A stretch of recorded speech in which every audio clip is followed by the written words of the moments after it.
Hey, Corey Blake here for day 26 of my 30-day vulnerability challenge. I am over in a hotel in Cleveland, Ohio.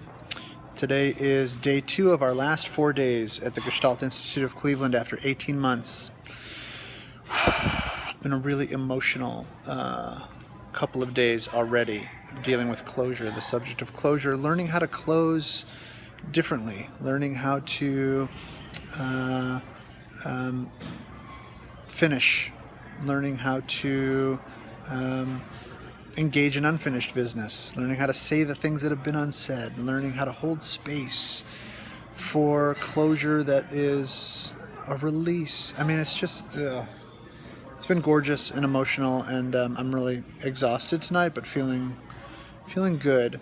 The vulnerability that I want to share today is around something that I felt tonight in the session. I went into our last session, which was from 5 to 7 p.m. I went into it feeling really sad and feeling quiet, which I shared with the group.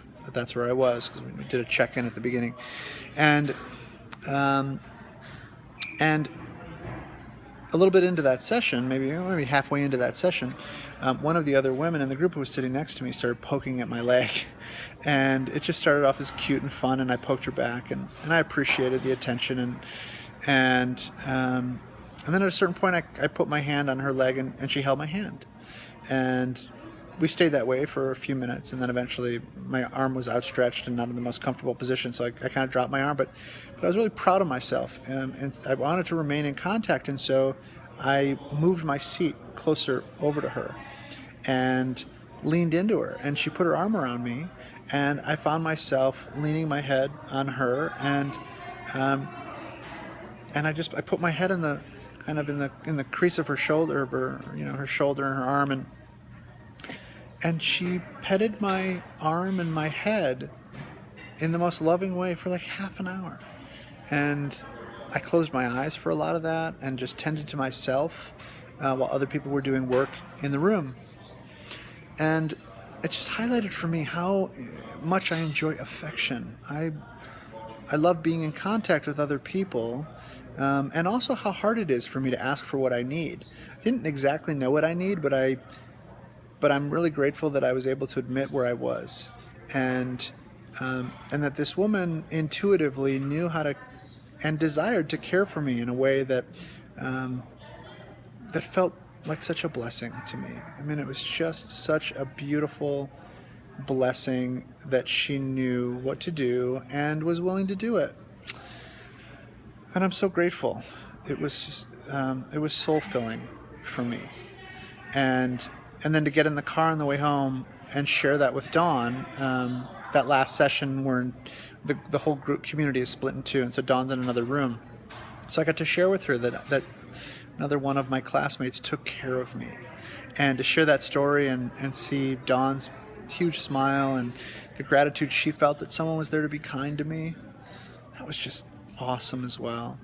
So I'm ending tonight less sad, more fulfilled, incredibly appreciative that someone looked out for me and knew what I needed, and knew that I was having trouble asking for it, but just knew what to do.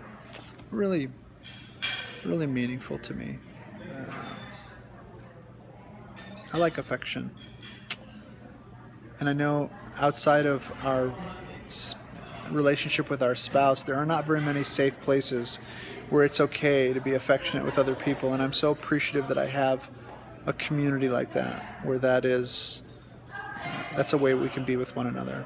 It's pretty special. So, thanks for listening.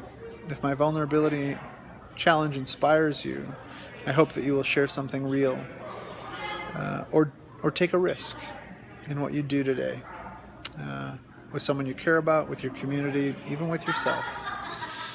I hope you consider showing up differently for a moment in your life and in a way that inspires you to grow. Yeah, it's good. It's life. It's vibrant. Thanks for listening.